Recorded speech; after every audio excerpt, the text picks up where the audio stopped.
cuando nos hablan del periodo colonial, normalmente pensamos en un periodo del cual no sabemos mucho, no tenemos demasiada información.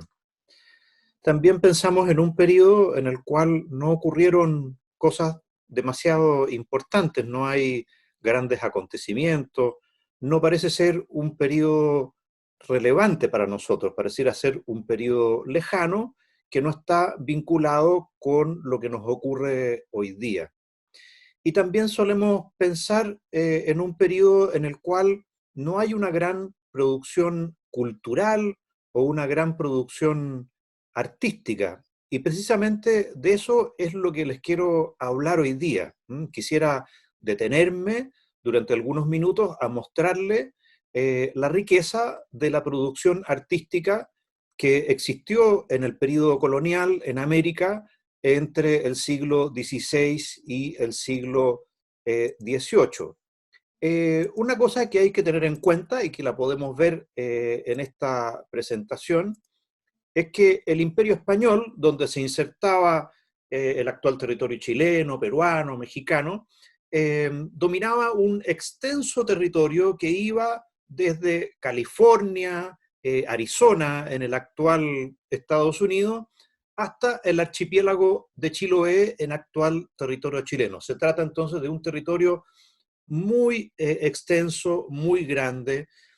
Bueno, y en este territorio enorme se construyeron durante estos 3 siglos muchos edificios, y esos edificios fueron adornados con obras artísticas, edificios privados, casas de habitación, edificios públicos y particularmente iglesias que estaban ornamentadas con pinturas, con esculturas, con retablos, muchas veces muy ricos, con muchos elementos, de tal manera que cuando uno entraba a una iglesia colonial, muchas de ellas todavía se conservan, uno se encontraba verdaderamente con una cantidad enorme de obras artísticas. Y esto ocurría en este territorio enorme que estamos viendo en el mapa de la izquierda. A modo de ejemplo, podemos detenernos en las obras que aparecen en la presentación. Arriba, a la izquierda, está la iglesia de la misión de San Francisco Javier, actualmente en Arizona, en Estados Unidos, en el extremo norte, ¿no es cierto?, de este extenso territorio. En el centro vemos la fachada de la iglesia de la Compañía en la ciudad de Quito, en Ecuador, justo en el Ecuador, o casi justo, ¿no es cierto?, en el Ecuador geográfico. Y a la derecha vemos la iglesia de Santa María de Loreto de Achao, en Chiloé, edificios que fueron construidos precisamente durante el periodo colonial y que nos permiten mostrar la enorme infraestructura que se construye a lo largo de todo este territorio. Edificios que, como decía, especialmente las iglesias, estuvieron adornadas con muchas pinturas, con muchas esculturas, con muchas obras de arte. Indudablemente que esto se explica por muchas razones, pero una muy importante es porque una de las principales empresas, podríamos decir, que se lleva a cabo durante este periodo es la cristianización del continente, de la gente que habitaba acá, ¿no es cierto?, de las poblaciones originarias, pero también, por supuesto, el mantener en la cristiandad a aquellos que venían desde Europa o que eran hijos de españoles que habían nacido aquí en América. Y por lo tanto se levanta una enorme infraestructura. Estas 3 iglesias nos muestran de alguna manera ese hecho, una enorme infraestructura para poder llevar adelante este proceso de cristianización. En la parte de abajo, en las imágenes de abajo, podemos ver ejemplos de las obras artísticas que estaban dentro de estas iglesias. A la izquierda vemos un retablo en la iglesia de los jesuitas en Tepoztlán, actualmente en México, un retablo que está lleno de esculturas. Estamos viendo solamente un detalle, ¿no es cierto?, y uno solo de los retablos de esa iglesia. Luego, al centro, estamos viendo una pintura cusqueña del siglo XVIII. Cusco fue una ciudad que se convirtió en un gran centro de producción artística, sobre todo en el siglo XVII y parte del XVIII, y a la derecha vemos una pintura mural realizada en la iglesia de Curahuara de Carangas, actualmente en territorio boliviano. Verdaderamente la cantidad de pinturas y esculturas que todavía se conservan, muchas de ellas se perdieron porque ha pasado mucho tiempo, pero la cantidad de pinturas, de esculturas, de obras artísticas que se conservan son enormes y nos hablan entonces de la riqueza de la actividad, de los talleres artísticos que funcionaron, bueno, en las grandes ciudades, como Quito, como Cusco, como México, ¿no es cierto? Pero también en otras ciudades menos importantes, a veces también en pequeños pueblos. Había un tallador que hacía esculturas, un pintor, algunos grupos de artistas también eran viajeros, se movían de un lugar a otro para ofrecer su trabajo. Verdaderamente fue un momento excepcional, la cantidad de imágenes que se produjeron durante este periodo, durante estos 3 siglos, fue enorme. Quizá podríamos decir, sin temor a exagerar, que ha sido uno de los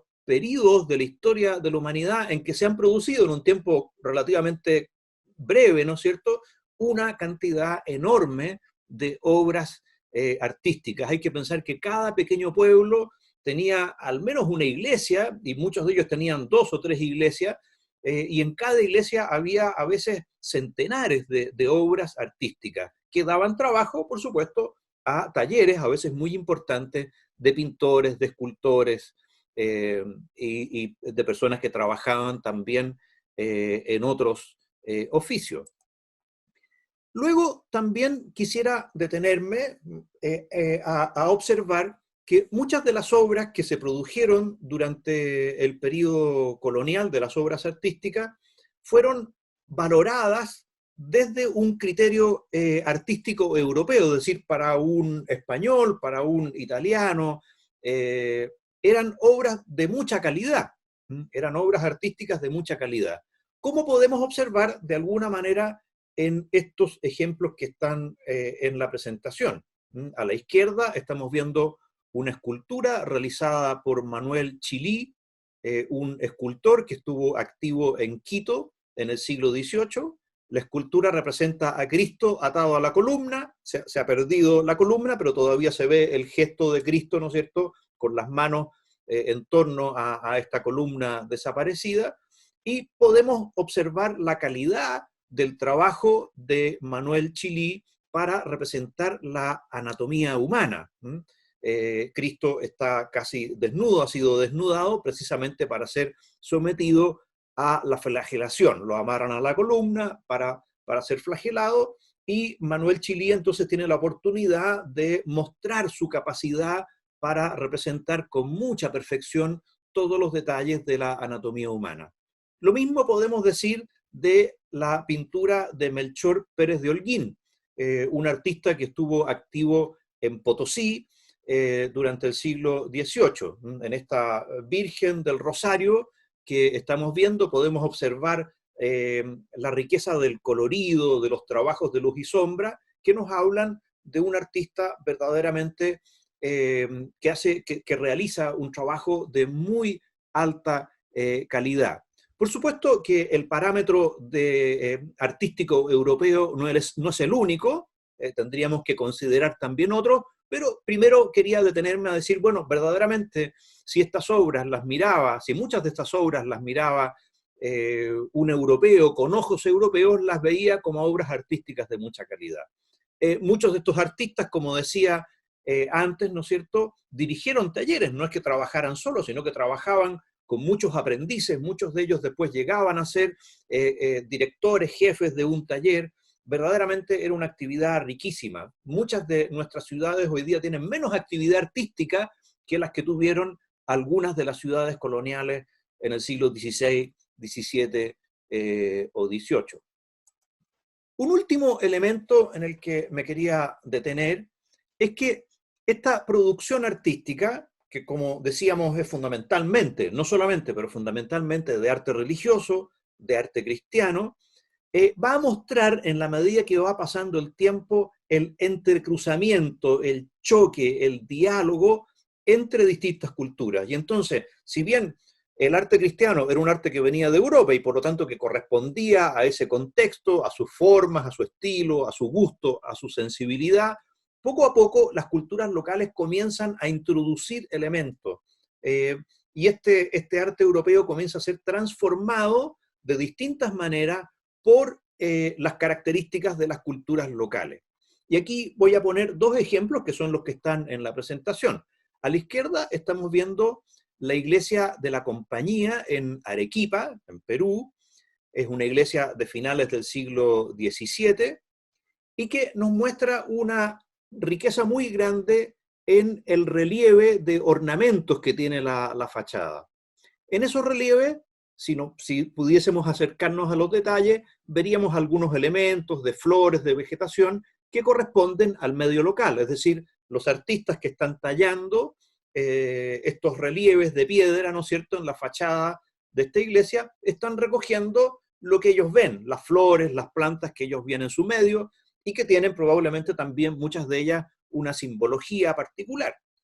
Pero junto con eso, lo que podemos ver en esta obra, que es como un verdadero textil, es un tallado muy delicado, es que la forma de tallar, la forma del relieve, la lógica de estructurar este relieve, no corresponde a la lógica de un relieve europeo, esta cosa tan fina, tan delicada, que es como digo yo, como un textil delicadísimo, corresponde a la manera como se trabajaba particularmente en este contexto, que es el contexto de las culturas andinas, donde se encuentra la ciudad de Arequipa, y podríamos hacer comparaciones entre algunos edificios prehispánicos que tienen precisamente esta decoración con estos relieves muy delicados, muy suaves, que son como verdaderos textiles puestos sobre el muro. Y por lo tanto, una iglesia cristiana ha incorporado no solo elementos locales, flores, plantas, sino que se ha modificado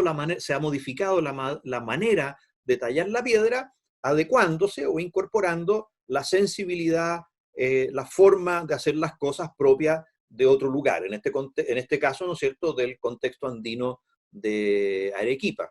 Algo semejante ocurre con la Virgen que estamos viendo a la derecha. Es un detalle de una pintura, probablemente de muy comienzos del siglo XVIII, realizada en Potosí o en algún lugar cercano a Potosí, que representa a la Virgen del Rosario de Pomata. Se ve a la Virgen con el niño Jesús. Y vemos que en las cabezas de ambos se han pintado coronas. Esto era muy habitual en el arte cristiano europeo, se asimilaba, ¿no es cierto?, a Cristo y a la Virgen con reyes y reinas, y para darles esa dignidad, ¿no es cierto?, propia de la realeza, pintaban sobre su cabeza coronas, como se puede ver ahí. Pero en el contexto americano del periodo colonial, las coronas las podían ver las personas, ¿no es cierto?, en pinturas, en símbolos, pero nunca habían visto un rey de verdad, porque los reyes estaban en Europa, no había ninguno viviendo acá. Y por lo tanto el signo de la corona era un signo que entendían, pero que no tenía tanto peso, que no estaba tan incorporado. Y el artista decidió agregarle a las coronas, tanto a la de Cristo como a la de la Virgen, un enorme penacho de plumas. Un enorme penacho de plumas que incluso llega como a opacar, a disminuir la importancia de las coronas. Eh, no hay ninguna virgen ni ningún Cristo, pintura o escultura europea que lleve penachos de pluma.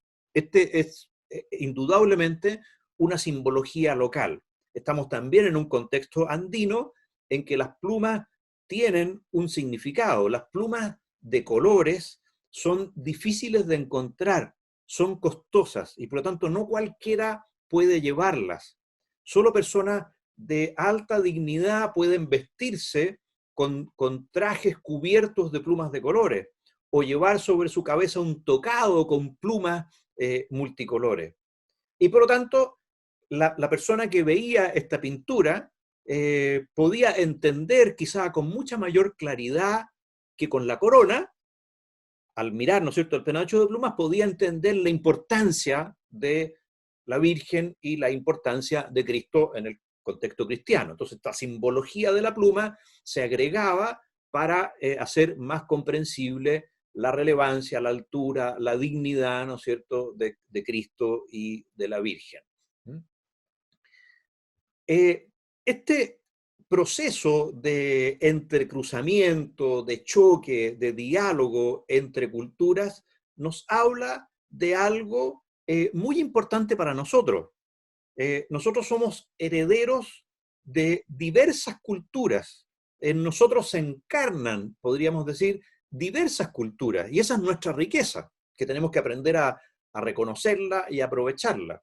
Y entonces, al mirar estas obras, nosotros nos damos cuenta de que lo que somos hoy día se comenzó a forjar de alguna manera, desde antes, por supuesto, pero de manera muy importante durante estos 3 siglos.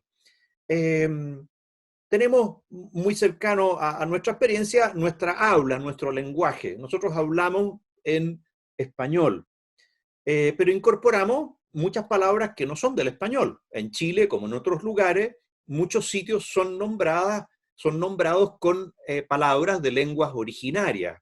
Quilpué, Curicó, Quillota, Achao, no son palabras del español. Pero no solo nombramos lugares con palabras que no son del español, sino que de lenguas de nuestras culturas originarias, sino que también usamos en el lenguaje común muchas palabras que no son del español y a veces no las reconocemos. En Perú, en Bolivia y en Chile usamos muchas palabras del quechua, como guata, como guagua, como yapa. No son palabras del español, son palabras del quechua. Y por tanto nosotros de alguna manera podemos ir reconociendo que esto que ocurrió en el periodo colonial nos ha marcado y nos marca hasta el día de hoy. No podemos ser indiferentes a lo que ocurrió en el periodo colonial, porque todo lo que ocurrió ahí, para bien y para mal también, lo hemos heredado, lo hemos recibido. Sigue definiendo lo que somos y la manera como vivimos. Y entonces quisiera invitarlos a interesarse por el periodo colonial, a reconocer la riqueza artística de este periodo y a visitar, cuando podamos, ¿no es cierto?, cuando estén abiertos, los museos que guardan colecciones del siglo XVI, XVII y XVIII.